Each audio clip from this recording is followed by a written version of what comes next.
Friend, this is Manish and welcome to my YouTube channel sir classes. आज के video में आपको मैं बताऊंगा एमसीक्यू लर्निंग एंड टीचिंग से जो मैं करवा रहा हूँ। ये लर्निंग एंड टीचिंग का पार्ट 1 है, ठीक है। इसमें 30 क्वेश्चंस रहेंगे इस सेशन में, और नेक्स्ट सेशन आपको ऐसे ही 30-50 क्वेश्चंस का एक और सेशन में बनाऊंगा, ताकि जो आने वाला एग्जाम है आपका, जैसे कि बीएड हो गया या फिर कोई भी टीचिंग एग्जाम्स हैं, उसमें आपके लिए काफ़ी ये हेल्पफुल होगा। तो इस वीडियो को आप कंटिन्यू देख लेंगे। इसमें मैंने आपको हिंदी में एक्सप्लेनेशन अच्छे से समझा रखा है, और ये सारे क्वेश्चंस अगर आप कर लेते हैं तो आपके जितने भी आने वाला टीचिंग एग्जाम्स है उसमें काफ़ी इम्पोर्टेंसी हेल्पफुल हो जाएगी, ठीक है, मदद हो जाएगी। तो बिना डिले करके हम वीडियो को स्टार्ट करते हैं। आज का वीडियो का जो इम्पोर्टेंसी इसलिए भी ज़्यादा है क्योंकि आज के वीडियो सेशन में मैंने आपको 30 क्वेश्चंस का कलेक्शन आप लोगों के सामने डिस्कशन एक्सप्लेनेशन के साथ आपको प्रोवाइड कर रहा हूँ, ठीक है। तो आप इसे कंटिन्यू आप देख लेंगे, ताकि आपका जो आने वाला एग्ज़ाम है बीएड एग्ज़ाम, उसके लिए काफ़ी हेल्पफुल है, काफ़ी हेल्प हो जाएगी। आपको एमसीक्यू बेस्ड क्वेश्चंस जो आपसे छूटेगी नहीं, और सारे जो टीचिंग एग्जाम्स होते हैं स्टेट केवीएस, ये सारे टीचिंग एग्जाम्स के लिए भी काफ़ी हेल्पफुल हो जाएगा। तो अब आप लोगों के लिए बहुत सारे मतलब स्टूडेंट्स और दोस्तों का रिक्वेस्ट था कि सर पीडीएफ फाइल को शेयर करें प्लीज़। तो मैंने एक टेलीग्राम चैनल पर भी जुड़ गए हैं, आप मेरे साथ टेलीग्राम चैनल के साथ भी जुड़ सकते हैं, जो मैंने आपको यहाँ पर टेलीग्राम का लिंक डाल दिया है। और अगर किसी प्रकार का कोई क्यूरी हो तो प्लीज़ आप मुझे ईमेल करके भी आप पूछ सकते हैं, ठीक है। तो teaching is the arrangement of continuous of reinforcement. Who said this? किसने कहा था कि teaching is the arrangement of continuous of reinforcement? तो ये आपका कोटेशन जो है वो आपका स्किनर के द्वारा कहा गया था। Next question number 2, teaching is a goal directed behaviour. Teaching is a goal directed behaviour. Who said this? तो ऑप्शन रेबर्न, स्मिथ, स्किनर, आपका क्लार्क 1970, ठीक है। तो इसका आंसर हो जाएगा स्मिथ। एक कोटेशन का हिंदी होगा teaching is a goal. Teaching एक गोल है जो डायरेक्टेड बिहेवियर, जो डायरेक्ट करता है बिहेवियर से, तो स्मिथ के द्वारा ये कही गई थी, ठीक है। नेक्स्ट क्वेश्चन नंबर 3 देखते हैं कि teaching is called training also. Teaching is called training also. Who said this? तो टीचिंग को ट्रेनिंग भी कहा जाता है, किसने कहा था? तो ऑप्शन देख लो आप, Burton, Skinner, Bain, none of these. तो Bain is the right answer, okay. Question number 4 देखते। नंबर 4 कह रहा है कि all teaching is promotion of learning. Who said this? All teaching promotion of learning, किसने कहा था कि सारे टीचिंग प्रमोशन है लर्निंग का? तो ऑप्शन देख लेंगे आप, Smith, Rayburn, James M Thyne, none of these. तो आप कमेंट बॉक्स में इसका आंसर करते हुए भी चलेंगे, ठीक है ना। तब तक मैं इसका आंसर बता देता हूँ, आप करो, बताओ कि क्या होगा इसका आंसर, ठीक है। तो इसका आंसर हो जाएगा आपका James M Thyne is right answer, option number C, okay. Next question number 5 देखते हैं। Learning is any change is behaviour resulting from behaviour. तो ये कोटेशन किसका है? Learning is any change, learning is any change is behaviour resulting from behaviour. तो option Crow and Crow, Smith, Skinner, J P, Guilford. तो इसका answer क्या हो जाएगा? आप लोग बताओ कमेंट बॉक्स में करके, ऐसे मैं बता देता हूं। इसका आंसर होगा जेपी गलफोर्ड होगा, J P Guilford is right answer. Next question देखते हैं। Law of effect given by. Law of effect, law of effect जो है किसके द्वारा दिया गया है? ऑप्शन देख लेंगे, फ्राइड, थर्नडाइक, थर्स्टन या हल। तो इसका आपका राइट आंसर बताइए कमेंट बॉक्स में करके। इसका ऐसे राइट आंसर हो जाएगा option number B. Yes, option number B is right answer, okay, Thorndike. Question number 7 देखते हैं। Under signal learning. Under signal जो सिग्नल लर्निंग के अंडर लर्न सीखा जाता है क्या चीज? तो आप देख लेंगे option, traditional accommodation, psychology, environment, psychology, next option environment, next option और साइकोफिजिकल। ओके, तो ऑप्शन ए जो क्लासिकल कंडीशनिंग में आता है का पार्ट है ट्रेडिशनल एकोमोडेशन, तो traditional accommodation is right answer. Question number 7 का था, ठीक है। अब 8 देखते हैं। क्वेश्चन नंबर 8 में कह रहा है it is not the cause of fatigue. Fatigue का मतलब थकान होता है, इसमें से कौन फैटिग्यू थकान का कारण नहीं है। इट इज नॉट लगा हुआ है, आप देख लेंगे। इसीलिए इस टाइप से क्वेश्चंस आप जनरली स्टूडेंट्स क्या करते हैं दोस्त, वो गलत करके आते हैं। उससे क्या होता है कि नॉट को ध्यान नहीं दे पाते और उसका आंसर गलत हो जाता है। तो इसका आंसर आप देख लोगे, इसका आंसर पहला ऑप्शन देख लेते हैं, ठीक है। तो कंटिन्यूअस वर्क, टीचिंग में रेस्ट एंड कॉन्फिडेंस। तो ऑप्शन से पता चल रहा है कि इसमें से कौन सा कारण है it is not cause of fatigue, थकाने का। तो कंटिन्यूअस वर्क आप करते हो तो थक जाते हो। टीचिंग मेथड मीन्स आपका जो मेथड होगा टीचिंग का लेंदी अगर होगा, बोरिंग होगा तो बच्चे थक जाएंगे। रेस्ट इज नॉट, यानी rest is right answer. Confidence अगर नहीं रहेगा टीचिंग लर्निंग करने में तो आप थके हुए फील करोगे। तो रेस्ट क्या होगा इसका सही आंसर। इसमें से यही कहा जा रहा था it is not the cause of fatigue. इसमें से कौन सा कारण जो है थकाने का कारण। बाकी 3 कंटिन्यूअस वर्क, टीचिंग मेथड और कॉन्फिडेंस जो थकने का कारण है, बाकी रेस्ट थकने का कारण नहीं है।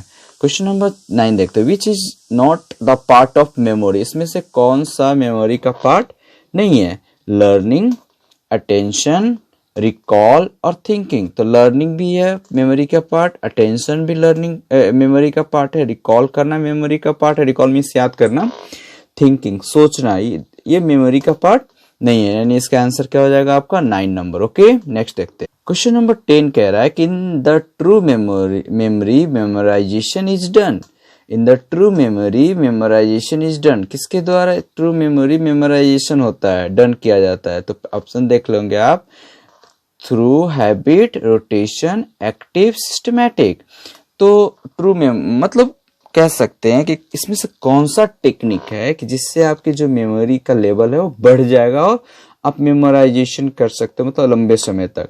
तो थ्रू हैबिट जो है आपका नहीं हो सकता है, रोटेशन नहीं हो सकता। रोटेशन मतलब बार बार एक जो पढ़ ले फिर रोटेट कर करके। सेकंड, एक्टिव नहीं हो सकता है। सिस्टमैटिक, या systematic is a right answer. Systematic इसलिए से हो क्योंकि आप सिस्टमैटिक तरीके से आप पढ़ते हैं तो ये आपकी मेमोरी की लेवल को क्या कर देगा, बढ़ा देगा। क्वेश्चन नंबर 11 देखते हैं, ठीक है। Question number 11, instructional objective are desired result of. Instructional objective are desired result, तो इसका आंसर देख लेंगे। Option teaching and learning, behaviour change, social study, adjustment with society.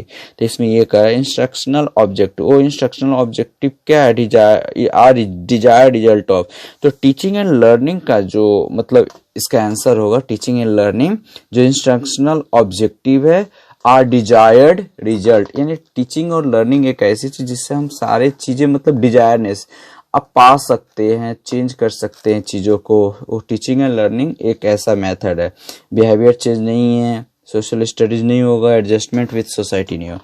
Question number 12 को देखते हैं। The most important work of teacher. Teacher का तो इसमें से ऑप्शन चारों मतलब देख लेते हैं। टू ऑर्गेनाइज टीचिंग वर्क, ये भी टीचर का वर्क होता है। To deliver lecture in the class, ये भी टीचर का वर्क होता है। To take care of children, ये भी टीचर का वर्क होता है। टू इवेल्युएट द स्टूडेंट, ये भी टीचर का वर्क होता है। तो इसमें से कह रहा है क्वेश्चन कि most important work of teacher is, इसमें से सबसे ज्यादा इंपॉर्टेंट टीचर्स का वर्क क्या होता है। तो ऑप्शन देख लेंगे, ए ज्यादा क्लोजेस्ट है answer. To organise teaching work है ना, टू ऑर्गेनाइज टीचिंग वर्क। टीचिंग का जो काम होता है टीचर्स का, उसको ऑर्गेनाइज करना टीचर का मोस्ट इंपॉर्टेंट वर्क होता है सारे वर्क से, ठीक है। क्वेश्चन नंबर 13 देख। क्वेश्चन नंबर 13 में ये कह रहा है कि environmental education should be taught in school. तो इसका ऑप्शन देखेंगे कि environmental education should be taught in school. Option, it will effect environment pollution, it is important part of life, it will provide job to teachers, we cannot escape from environment। तो इसका answer हो जाएगा it is important part of life. क्योंकि education, environmental education जब मतलब पढ़ाना चाहिए school में, इसलिए क्योंकि इन्वायरमेंट हमारे लाइफ का पार्ट है। है ना। अगर अब हेल्थ सही रहेगी, हमारा माइंड सही रहेगा, तो आप हम अच्छे से चीज़ों को गेन कर सकते हैं। तो environmental is the part of our life. Okay, बाकी तीनों ऑप्शन नहीं होगा। क्वेश्चन नंबर 14 देखते हैं। क्वेश्चन 14 ये कह रहा है कि एट प्राइमरी लेवल पर it is better to teach in mother language because primary level पर कहा जाता है कि मदर टंग में ही पढ़ाना ज़्यादा अच्छा है। क्यों? क्योंकि ऑप्शन देखते हैं। It develop self confidence in children, it makes learning easy, उसके बाद देखेंगे it makes learning easy, it is helpful intellectual development, it help children in learning in natural atmosphere. तो इसका आंसर जो हो जाएगा it help children in learning in natural atmosphere is right answer. Okay, it is help children learning in natural, यानी मतलब कह सकते हैं कि जो बच्चा जिस माहौल में रहता है तो उस माहौल में वो चीज़ें जल्दी सीखता है, तेजी से सीखता है, ऑथेंटिक चीज सीखता है।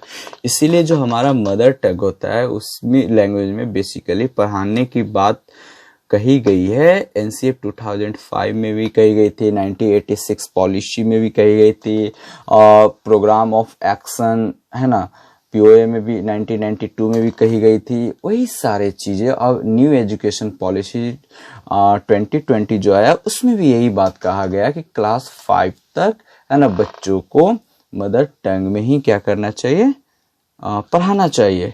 ठीक है, अब बात करते हैं आगे। Next, it is teacher has serious deficit it, इसमें से चार ऑप्शन में से कौन सा सीरियस डिफिक्ट कमी है टीचर्स का? पहला देखते, इट इज फिजिकली हैंडीकेप्ड। अगर कोई टीचर फिजिकली हैंडीकेप्ड रहता है तो उसमें कमी नहीं है, वो तो बेचारा का मतलब कह सकते हैं कि वो गॉड का ये चीज था। Belong to low socio economic status, ये भी कमी नहीं होती है कि किसी कोई टीचर अगर सोशियो इकोनॉमिक बैकग्राउंड से मतलब अच्छे वेल बैकग्राउंड से नहीं आता तो इसका मतलब ये थोड़ी होता है कि उसकी टीचिंग स्टाइल या फिर उसकी नॉलेज कम होगा। दूसरी चीज, belong to has weak personality, ये भी नहीं हो पर्सनालिटी टीचर को नॉलेज को ये नहीं कर पाता है। ठीक है, हैज इमैच्योर मेंटल डेवलपमेंट, या तो यहाँ पर 4 ऑप्शन आपका हो जाएगा है ना। Has immature mental development is right answer. तो आप लोग भी कमेंट बॉक्स में आंसर करते चलेंगे, आप बताएंगे कि आपका आंसर कितना सही हो रहा है। ठीक है, 16 में ये कह रहा है कि the most important trait of student is, option देख, इसमें ये कह रहा है कि स्टूडेंट का कौन सा गुण, ट्रेट का मतलब गुण होता है, मोस्ट इंपॉर्टेंट गुण तो सारे, सेंस ऑफ रिस्पॉन्सिबिलिटी भी स्टूडेंट का गुण है, टू स्पीक ट्रूथ ये भी गुण है, कोऑपरेशन भी गुण है, ओबीडियंस भी गुण है। तो इसमें चारों ऑप्शन में से कौन सा ऑप्शन ज्यादा सुटेबल है, ज्यादा इंपॉर्टेंट है? तो ओबीडियंस, आज्ञाकारी होना ज्यादा सुटेबल है। स्टूडेंट के अंदर आज्ञाकारी का गुण बहुत ज्यादा ट्रेट होनी चाहिए। ओके, क्वेश्चन नंबर 17 देख लेते हैं। The main level of teaching is, the teaching का जो मेन लेवल होता है वो क्या होता है? मेमोरी, अंडरस्टैंडिंग और रिफ्लेक्टिव, या ऑल ऑफ द अबव? तो all of the above is the right answer, तीनों आंसर सही है इसमें। ठीक है, तो इसीलिए all of the above is right answer. ठीक है, तो नेक्स्ट क्वेश्चन देखते हैं कि the most thoughtful teaching is performed at, the most thoughtful teaching is performed at the understanding level, reflective level, memory level, none of the above. तो reflective level is the right answer. Most thoughtful teaching जो होता है performance और reflective level में, अगर कोई बच्चा reflect कर रहा है, आपकी बातों को अगर जवाब दे रहा है, डिस्कशन हो रहा है, वो रिफ्लेक्टिव लेवल जो होती है ज्यादा मतलब थॉटफुल टीचिंग होती है। ठीक है, नेक्स्ट क्वेश्चन नंबर 19 देख। Question number 19, understanding the level of teaching is developed by, understanding level जो है टीचिंग का वो डेवलप किसके द्वारा किया गया था? तो इसमें ऑप्शन है कोटलेविन, हार्वर्ड, मॉरिसन या हंट। तो आंसर हो जाएगा आपका Morrison is a right answer. Okay, आप लोग भी करते चलेंगे। ठीक है, इसमें मैं आप 30 का सेट बना रखा है, इस वीडियो में 30 क्वेश्चंस रहेंगे, आपके लिए काफी इंपॉर्टेंट होगा। ठीक है, इस वीडियो को अंत तक देखना आप लोग। Herbartian 5 steps are used in, Herbartian 5 steps are used in, तो किस लेवल में, मतलब हार्वर्टेरियन का जो 5 स्टेप यूज किया जाता है किस लेवल में? तो understanding level, memory level, reflective level या नन ऑफ द अबव? तो memory level is the right answer. Okay, question number 21 देखते हैं। Reflection level teaching is developed by, reflection level जो है टीचिंग का किसके द्वारा डेवलप किया गया था? तो इसका आंसर आप देख लेंगे, ऑप्शन पहले देख लीजिए, जॉन डीबी, कॉटलिविन, हंट या मॉरिसन। तो रिफ्लेक्शन लेवल जो किया गया था आपका, वो आपका हंट के द्वारा किया गया है। किसके द्वारा किया गया? हंट के द्वारा, ठीक है। Right answer is C. Okay, next देखते हैं। Of question number 22, intelligence does not play a significant role. Intelligence जो है इसमें से सिग्निफिकेंट रोल प्ले क्या नहीं करता है, किसमें? तो memory level, reflective level, understanding level या फिर नन ऑफ द अबव। तो इसका आंसर हो जाएगा आपका 22 का memory level is the right answer. Okay, क्योंकि बाकी 3 में जो इंटेलिजेंसी है वो मतलब सिग्निफिकेंट रोल प्ले करता है, लेकिन मेमोरी लेवल में जो होता है सिग्निफिकेंट रोल प्ले नहीं करता। तो memory level is the right answer. Okay, question number 23 देखते हैं कि creative teaching is organised at. Creative teaching जो है ऑर्गेनाइज्ड होते हैं किस बेस्ड पर? Memory level, reflective level, understanding level, और एक ऑप्शन है इधर none of the above. Next option है none of the above. Okay, तो इसमें क्या हो जाएगा? नन ऑफ दीज कर सकते हैं। तो इसका आंसर क्या हो जाएगा आपका? Reflective level. Reflective level is the right answer. Question number 24 देखते हैं कि the concept of intelligence coefficient और आईक्यू वाज डेवलप्ड बाय, है ना। 24 में कह रहा है the concept of intelligence coefficient या इसको आईक्यू भी कहते हैं, वाज डेवलप्ड बाय, किसके द्वारा डेवलप किया गया था? तो ऑप्शन है बिनेट, स्टर्न, थर्मन या गैल्टन। तो इसका आंसर हो जाएगा स्टर्न। स्टर्न के द्वारा आईक्यू को डेवलप किया गया था। Stern, STERN, stern. Okay, question number 25 देखते हैं। हु सेड, किसने कहा था learning is the acquisition of knowledge and an attitude? किसने का? बहुत ही इंपॉर्टेंट क्वेश्चन है ये, आपका सीटेट में भी पूछा है, KVS में भी पूछा है, सारे टीचिंग एग्जाम्स में पूछा जाता है, ठीक है। किसने कहा था कि learning is the acquisition of learning knowledge and an attitude? तो इसका ऑप्शन देख लें, Crow and Crow, JP Guilford, Charles Skinner and Colvin. तो इसका आंसर आप बताओ क्या होगा? Crow and Crow. Crow and Crow is the right answer. Okay, Crow and Crow is the right answer. Next 26 देखते हैं। 26 में कह रहा है, 26 ये है कि which statement is not correct about learning. इसमें से 4 में से कौन सा स्टेटमेंट लर्निंग के मामले में सही नहीं है? तो ऑप्शन देखेंगे, learning is life long process. Learning जो है लाइफ लॉन्ग प्रोसेस है। Learning is purposive, learning is adjustment, learning is temporary change in behaviour. तो इसका आंसर क्या हो जाएगा? Learning is temporary change in behaviour, क्योंकि लर्निंग एक ऐसी प्रोसेस है जो लाइफ लॉन्ग चलती रहती है। लर्निंग एक पर्पसिव का मतलब एक उद्देश्य होती है लर्निंग का, ठीक है। लर्निंग इन एडजस्टमेंट, लर्निंग से हम एडजस्ट करना सीखते हैं। एडजस्ट का मतलब होता है कि कहीं पर अच्छे से रहना सीखना, है ना। Learning is temporary change, learning temporary change नहीं होता, learning is a permanent change होता है, ठीक है। तो लर्निंग से हम परमानेंट हमारे अंदर चेंजिंग आती है, टेम्परेरी चेंजिंग लर्निंग नहीं। 27 the mode of teaching is, the mode of teaching is क्या है? द मोड तो ट्रेनिंग भी है, कंडीशनिंग एंड इंट्रोडक्टरिनेशन भी है, इंस्ट्रक्शन भी, ऑल ऑफ द अबव। तो यानी all of the above is the right answer. 28 देख, what are the personal factor that influence learning? What are the personal factor that influence learning? तो इसका answer आप बताइए, आंसर कमेंट बॉक्स में करके, तब तक हम ऑप्शन पढ़ते हैं, ठीक है। Age and maturity, disability, economical condition and all of the above. तो इसका आंसर हो जाएगा आपका age of maturity. What are the personal factor? Personal factor कौन सा है जो लर्निंग को इन्फ्लुएंस करता है? तो एज एंड मैच्योरिटी जो है इसका पर्सनल फैक्टर है जो इन्फ्लुएंस करता है, प्रभावित करता है लर्निंग को, ठीक है। डिजेबिलिटी जो है नहीं प्रभावित करता है, इकोनॉमिकल कंडीशन नहीं प्रभावित करता है।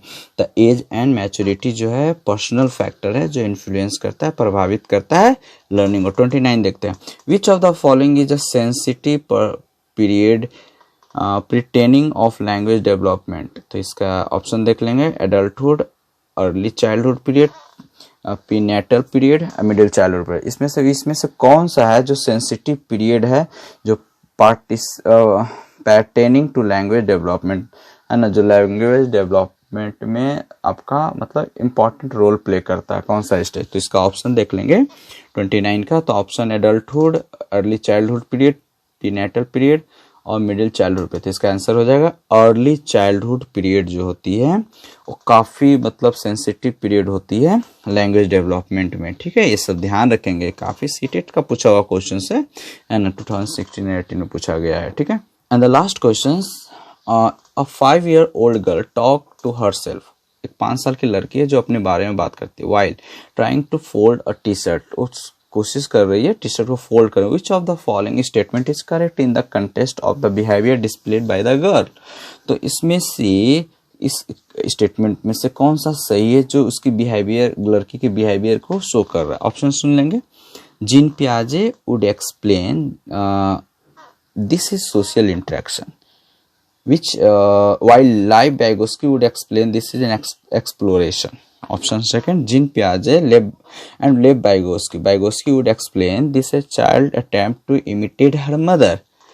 Jean Piaget and Vygotsky would explain this is egocentric nature of the child thought, and Jean Piaget would explain this an egocentric speech, which Lev Vygotsky would explain this is child attempt regulate the attention through the private speech.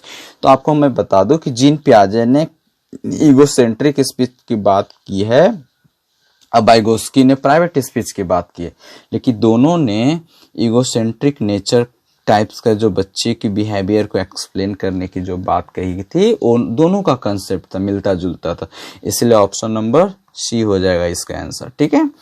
तो I hope 31 questions का जो आज का video session था आपको कैसा लगा, आप मुझे कमेंट बॉक्स में कमेंट करके ज़रूर बताएंगे, ताकि नेक्स्ट वीडियो मैं बनाऊं तो आपके कमेंट और आपके लाइक और आपके शेयर के वजह से मेरी कॉन्फिडेंस को और बिल्डअप होगा और मुझे नेक्स्ट वीडियो बनाने में काफ़ी हेल्पफुल होगा।